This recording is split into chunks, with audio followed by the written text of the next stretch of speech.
Hello friends, कैसे हैं आप सब लोग। आई होप आप सब अच्छे होंगे। तो चलिए फ्रेंड्स, आज सीआरपीसी के 20 क्वेश्चंस और देख लेते हैं। इससे पहले मैंने एक सीआरपीसी की वीडियो बनाई थी, उसमें 10 क्वेश्चंस डिस्कस किए थे। आज की वीडियो में हम 20 डिस्कस कर लेते हैं। तो फ्रेंड्स, अगर आपको वीडियो अच्छी लगे तो प्लीज़ लाइक और अपने दोस्तों के साथ शेयर कर देना। मैं बस इतना ही चाहता हूँ आपसे, ज़्यादा नहीं चाहता। बस प्लीज़ एक और लाइक और एक शेयर, ठीक है। और चैनल पर नए हो तो प्लीज़ सब्सक्राइब कर लेना यार। तो चलिए नेक्स्ट हम आज से ये वीडियो स्टार्ट करते हैं फ्रेंड्स। फर्स्ट क्वेश्चन है आपका, section two in CrPC defining victim as a person who has suffered any loss और injury caused by reason of the act और omission for which the accused person has been charged. ठीक है, section 2 क्या define करती है। Victim वह person होता है जिसको कोई जो मतलब कोई लॉस सफ़र करता है, जहाँ उसको इंजरी होती है, ठीक है, caused by reason of any act और omission of which the accused person has been charged includes. Victim में उसमें सेक्शन 2 में क्या क्या आता है विक्टिम में। इट इंक्लूड्स, इसका आएगा बी, विक्टिम्स गार्डियन और लीगल हायर। ठीक है, विक्टिम्स गार्डियन और लीगल हायर। चलिए नेक्स्ट क्वेश्चन डिस्कस कर लेते हैं।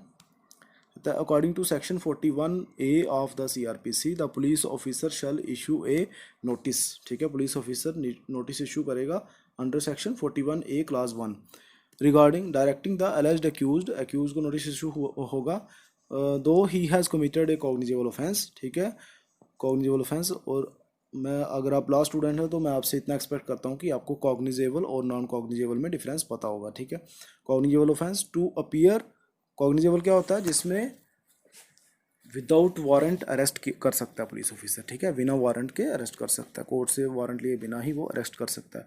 और नॉन कॉग्निजेबल ऑफेंस वो होता है जिसमें वो बिना विदाउट वारंट अरेस्ट नहीं कर सकता। ठीक है, कॉग्निजेबल ऑफेंस जो होते हैं वो सीरियस नेचर के होते हैं, जैसे मर्डर हो गया, रेप हो गया, है ना, उसमें डायरेक्ट उठा सकता है वो पुलिस ऑफिसर। ठीक है, तो अक्यूज्ड दो he has committed a cognizable offence to appear before him और at such other place as specified in notice in all the cases where the arrest of a person is not required under the provisions of subsection 1A of section 41, provisions of section 1B of section 41 और provisions of subsection 1C of section 41, जहाँ provisions of subsection 1 of section 41। तो क्या होगा इसमें, इसका friends right answer जो है third का, इट इज़ सी पार्ट। ठीक है, provisions of subsection 1 C of section 41। ठीक है, तो चलिए नेक्स्ट क्वेश्चन देख लेते हैं हम।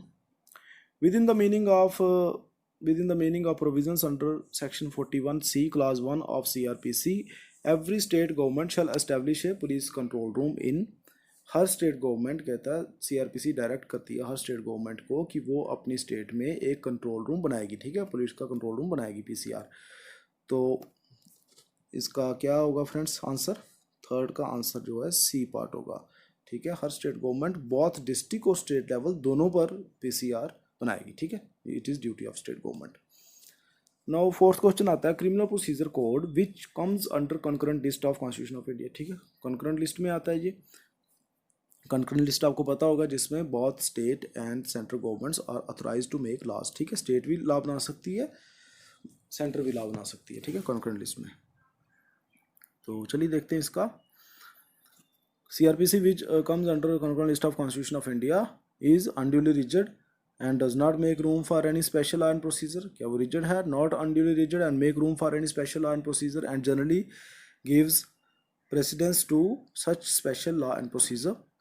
not unduly rigid and makes room for any special law, ठीक है, procedure but generally gives precedence to the law and procedure, ठीक है, given under the code either A और C। तो इसका आंसर क्या होगा फ्रेंड्स, फोर्थ का आंसर होगा, आइदर नहीं होगा, इसका B होगा। मतलब वो रिजिड थोड़ी है, ठीक है, उसमें तो CRPC में अमेंडमेंट हो सकती है ना। Not unduly rigid and makes room for an special law procedure बन सकता है। ठीक है, तो चलिए नेक्स्ट देखते हैं हम। What is true to code of CRPC, क्या है इसमें से ही, what is true to code of CRPC criminal procedure code. It is mainly though not purely an adjective और procedural law. There are also certain provisions which are partly in the nature of substantive law, both A and B, neither A nor B। तो क्या answer होगा friends इसका, इसका answer होगा हमारा C part, both A and B। It is mainly though not purely and adjective law भी है और प्रोसीजर लॉ भी है। ठीक है, क्योंकि हमें प्रोसीजर बताता है। ठीक है, और सीपीसी सिविल प्रोसीजर कोड वो भी हमें प्रोसीजर बताती है। There are also certain provisions which are partly in the nature of substantive law, कुछ जो इसमें को प्रोविजंस हैं वो सब्सटेंटिव लॉ में आ जाते हैं, ठीक है।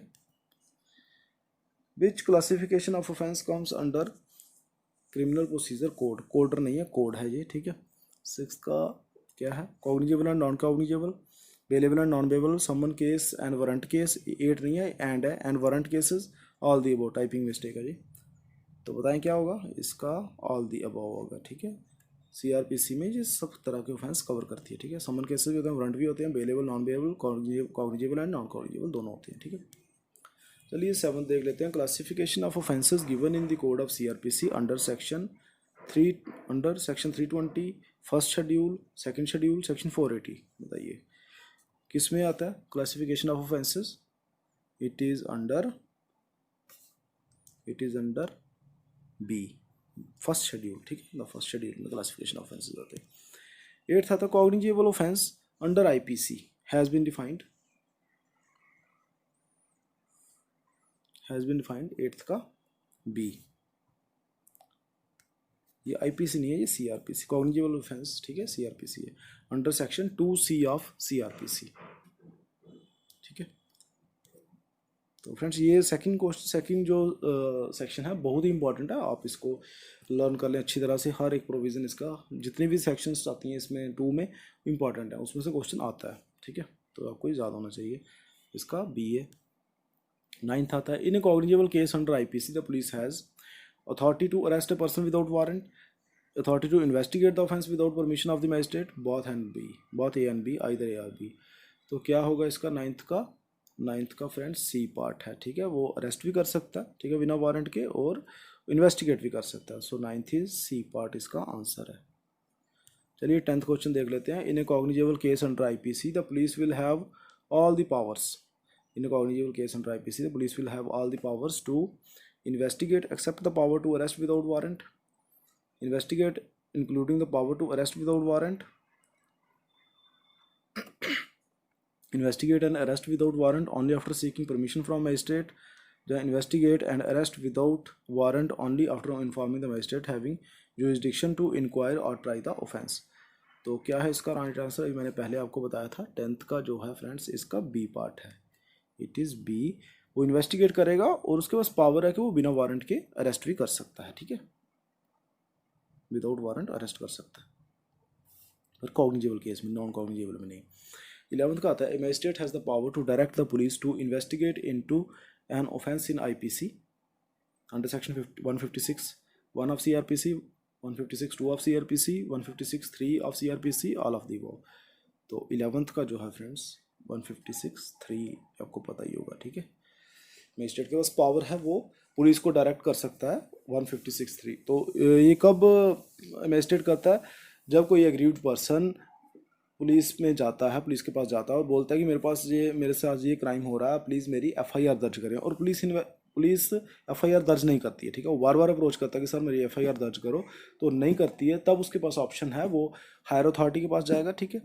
अगर एसएचओ नहीं कर रहा है तो वो किसके पास जाएगा, एसपी के पास जाएगा, ठीक है, डीएसपी ऑफिस, एसपी ऑफिस जाएगा, तो बोलेगा सर मेरी एफआईआर दे। अगर उसको वहाँ से भी डायरेक्शंस नहीं मिलती हैं एफआईआर की, फिर वो क्या जाएगा, फिर कोर्ट के पास जाएगा, ठीक है। तो मजिस्ट्रेट इज एम्पावर्ड अंडर 156(3), फिर वो डायरेक्ट करेगा पुलिस को कि इसकी एफआईआर दर्ज की जाए, ठीक है, फिर तो होगी दर्ज।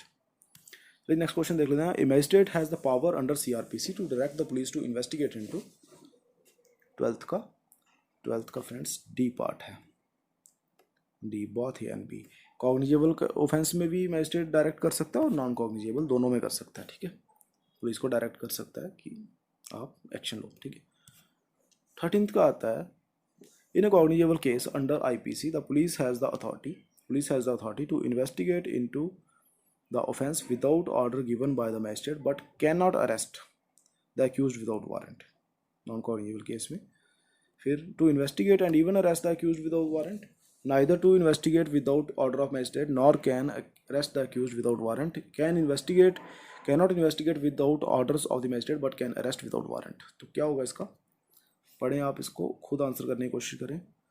तो 13th का फ्रेंड्स जो आंसर है that is C part, non cognizable case में पुलिस के पास पावर्स लिमिटेड हैं, वो बिना मैजिस्ट्रेट की परमिशन के केस को इन्वेस्टिगेट भी नहीं कर सकते और ना ही वो अक्यूज्ड को बिना वारंट के अरेस्ट कर सकते हैं, ठीक है, नॉन कॉग्निजेबल के। बट अगर कॉग्निजेबल केस होता फिर पुलिस कर सकती है, ठीक है। 14th, तो आप कह सकते हैं कि नॉन कॉग्निजेबल केस में पुलिस को मैजिस्ट्रेट की रिटन परमिशन जरूरी है, ठीक है। नॉन कॉग्निजेबल ऑफेंस क्या होता है, हैज़ बीन डिफाइंड, किस में होता है ये, has been defined under section, non cognizable offence मैंने बताया आपको, तो ये किस में होता है, दीज आर किस सेक्शन में होता है, 14th का है फ्रेंड्स डी पार्ट, ठीक है, it is D under section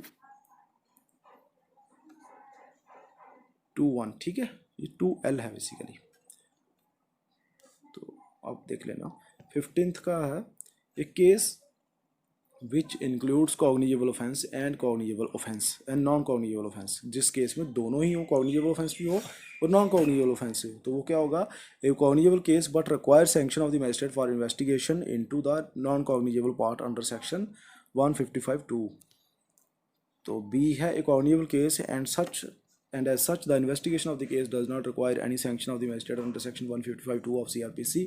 A non-cognizable case and as such the investigation of the case requires sanction of the magistrate under section 155 clause 2 of CRPC. तो क्या होगा फ्रेंड्स इसका, देखें जरा आप, 15th का फ्रेंड्स इसका बी पार्ट आंसर है, ठीक है, सॉरी 15th का जो है बी पार्ट आंसर है। एक कॉग्निजेबल केस, ठीक है, अगर दोनों ऑफेंसेस होंगे किसी केस में, कॉग्निजेबल भी नॉन कॉग्निजेबल, तो नॉन कॉग्निजेबल भी, तो फिर क्या होगा, एक cognizable case and such the investigation of the case does not require any sanction of the magistrate under section 155(2) of CRPC, ठीक है। तो इसका मतलब कि पुलिस ऑफिसर खुद ही उस पर एक्शन ले सकता है। चलिए नेक्स्ट क्वेश्चन देख लेते हैं। हाँ, ये डी पार्ट भी था, ये भी ऑप्शन था, बट ये राइट आंसर मैंने आपको बता दिया।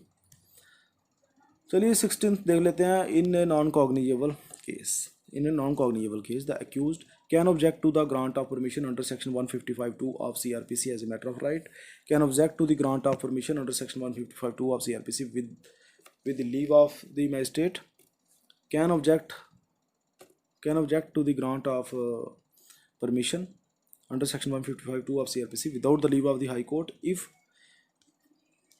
नहीं है court has no right to participate in the proceedings and cannot object to the grant of permission under section 155(2) of CRPC। तो फ्रेंड्स इसका जो राइट आंसर है 16th का ये डी पार्ट है आपका, ठीक है, D part. In a non cognizable case the accused has no right to participate in the proceedings and cannot object to the grant of permission under section 155(2) of CRPC, ठीक है। चलिए next question देख लेते हैं। Under the scheme of criminal procedure code, scheme of CRPC, non cognizable offences are, कौन से होते हैं नॉन कॉग्निजेबल ऑफेंसेस, बहुत ही सिंपल है, प्राइवेट रॉन्ग्स, ठीक है, प्राइवेट रॉन्ग्स। 17th का है B part, private wrongs, private wrongs are covered under non cognizable offences. 18th का देख लेते हैं। A magistrate has the power to direct the police to investigate in respect of an offence। Magistrate के पास power होती है कि वो पुलिस को डायरेक्ट कर सकता है to investigate in respect of an offence under the IPC, under any local और special law, both A and B, only A and not B। तो इसका जो राइट आंसर है C, both A and B, ठीक है। दोनों केसों में under IPC, under any special law, local law, magistrate के पास पावर है, कोई पुलिस को कह सकता है कि आप इन्वेस्टिगेशन करो, ठीक है। 18th का C पार्ट है। 19th का देख लेते हैं। Leave to investigate into non cognizable offence, भाई ये थोड़ी टाइपिंग मिस्टेक है, ठीक है, हाँ, इसके लिए sorry. Leave to investigate into non cognizable offence can be granted by, कौन ग्रांट करता है 19th का, magistrate in any part of India, magistrate in any part of the state और magistrate having jurisdiction to try the case either A, B और C। तो क्या होगा आंसर इसका फ्रेंड्स, 19th का आंसर जो है C पार्ट है, ठीक है, जिसकी मैजिस्ट्रेट की जुरिसडिक्शन होगी, ठीक है, क्योंकि इनकी जुरिसडिक्शन होती है ना, अलग अलग एरिया होता है अपना, तो जहाँ मैजिस्ट्रेट की जिसकी जुरिसडिक्शन होगी वही परमिशन ग्रांट कर सकता है कि आप नॉन कॉग्निजेबल ऑफेंस में इन्वेस्टिगेट करो, ठीक है, पुलिस को वही डायरेक्ट कर सकता है। फिर आता 20 का। In a bailable offence the bail is granted as a matter of right, ठीक है, क्या बेल बेल का राइट होता है, ठीक है, इन बेलेबल ऑफेंस में, by the police officer, by the court, both by the police officer and the court, either A or B। तो बताओ जी, बेलेबल ऑफेंस में कौन बेल ग्रांट कर सकता है? 20 का फ्रेंड्स सी पार्ट आंसर है, both by the police officer and the court. ठीक है, तो ठीक है फ्रेंड्स, आज के लिए बस इतना ही। तो थैंक यू वेरी मच मेरी वीडियो को पूरा वॉच करने के लिए, थैंक यू वेरी मच। और फ्रेंड्स, अगर आप मेरे चैनल पर नए हैं तो प्लीज़ चैनल को सब्सक्राइब कर लेना। इस चैनल पर मैं लॉ से रिलेटेड, जीएस से रिलेटेड और जो नई नई एम्प्लॉयमेंट्स निकलती हैं उसके रिलेटेड मैं वीडियो बनाता हूँ। तो thank you very much friends, मेरे साथ बने रहने के लिए। प्लीज़ अपने दोस्तों के साथ इस वीडियो को शेयर ज़रूर कर दें और वीडियो को लाइक कर दें। Thank you very much friends.